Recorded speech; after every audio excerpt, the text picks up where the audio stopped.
반갑습니다. 5월 22일 바이블 브런치를 함께할 최정훈 전도사입니다. 오늘의 말씀은 잠언 12장 1절에서 14절 말씀입니다. 그 중에서 13절, 14절을 함께 읽도록 하겠습니다. 잠언 12장 13절, 14절입니다. 악인은 입술의 허물로 말미암아 그물에 걸려도 의인은 환난에서 벗어나느니라. 사람은 입의 열매로 말미암아 복록에 족하며 그 손이 행하는 대로 자기가 받느니라. 아멘. 오늘의 본문은 여러 가지 잠언들을 이렇게 모아놓은 것입니다. 일상생활에서 발생할 수 있는 다양한 지혜들을 모아놓은 것이죠. 그러기에 특정한 이렇게 이야기나 사건이 없이 하나하나 떨어진 것처럼 보이고 또 복잡하고 통일성이 없어 보입니다. 하지만 기억해야 될 것은 잠언을 통해 강조되어지는 것은 지혜의 근본은 여호와를 경외하는 것입니다. 이것을 놓치면 안 됩니다. 늘 잠언 묵상의 기본이 되는 것이며 기억해야 되는 것입니다. 하지만 그럼에도 오늘 말씀은 몇 절씩 나누어서 이렇게 볼 수가 있는데요. 우선 세 단락으로 1절에서 4절, 5절에서 8절, 또 9절에서 12절, 또 결론이라고 얘기도 할 수 있는 13절에서 14절, 오늘 본문만 볼 때는 그렇게 나누어 볼 수가 있습니다.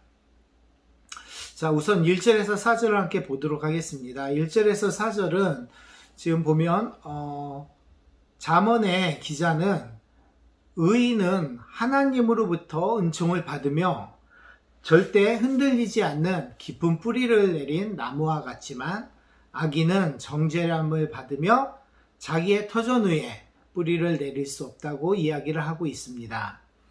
그리고 이러한 삶의 결과를 어진 아내에 비유하면서 지혜를 소유한 사람은 어진 아내와 함께하는 사람처럼 영광스럽겠지만 그렇지 못한 사람은 뼛속까지 썩는 사망을 가져오는 사람이라고 후반부에 이야기를 하고 있습니다.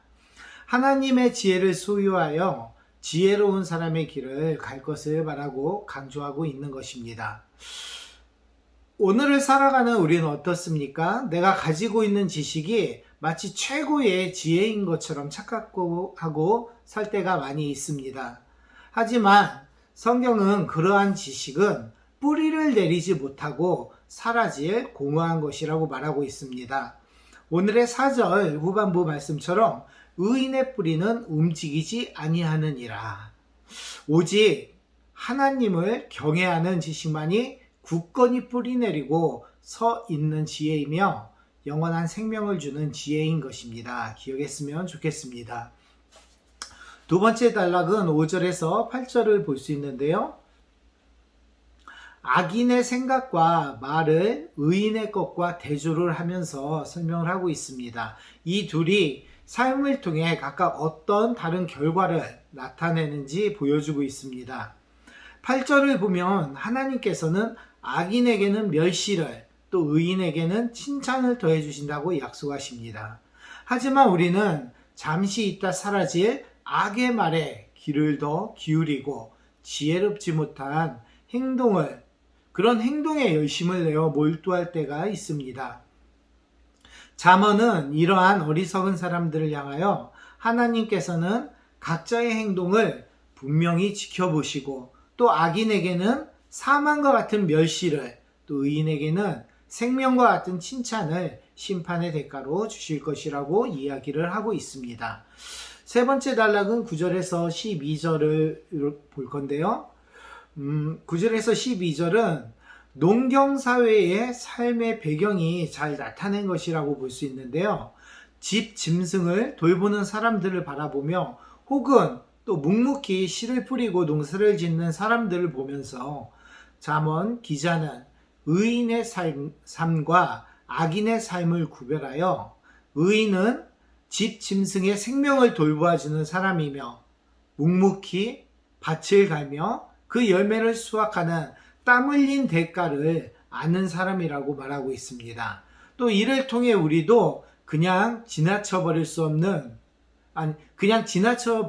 있는 그런 삶의 모습 속에서 하나님을 경외하는 지혜를 발견하는 그런 잠언의 기자의 모습을 본받아야 할 것입니다. 그리고 이렇게 복잡하고 피곤한 그런 현대의 삶 속에서도 하나님을 경외함으로 인한 기쁨을 느끼며 살아가야 할 것입니다. 마지막으로 13절, 14절인데요. 오늘 본문의 결론이라고도 얘기할 수 있습니다. 네. 말과 행실을 통해 생명을 얻을 수 있는 지혜로운 삶을 살아가라고 다시 강조를 하고 있습니다. 조금은 손해를 보는 것 같더라도 지혜로운 사람은 일확천금을 꿈꾸지 않고 정직한 땀을 흘리며 하나님께 정진하는 사람이라는 이런 잠언 기자의 말을 기억해야 될 것입니다. 우리의 일상 속에 만연해 있는 로또와 같은 그런 꿈이 하나님의 뜻이 아님을 분명히 알아야 할 것입니다. 하나님께서는 분명히 일한 만큼 돌려주시는 분이십니다. 오늘의 본문 앞쪽에서 제가 말씀드린 것처럼 오늘 본문은 여러 가지 이런 잠언들의 모음집입니다. 그러기에 아까 처음에 말씀드린 것처럼 하나씩 떨어진 것처럼 복잡하고 통일성이 없어 보이지만 사실 이 12장의 전체적인 결론은 내일 본문의 맨 마지막 절인 28절이라고 할 수가 있는데요. 제가 그 28절을 한번 보면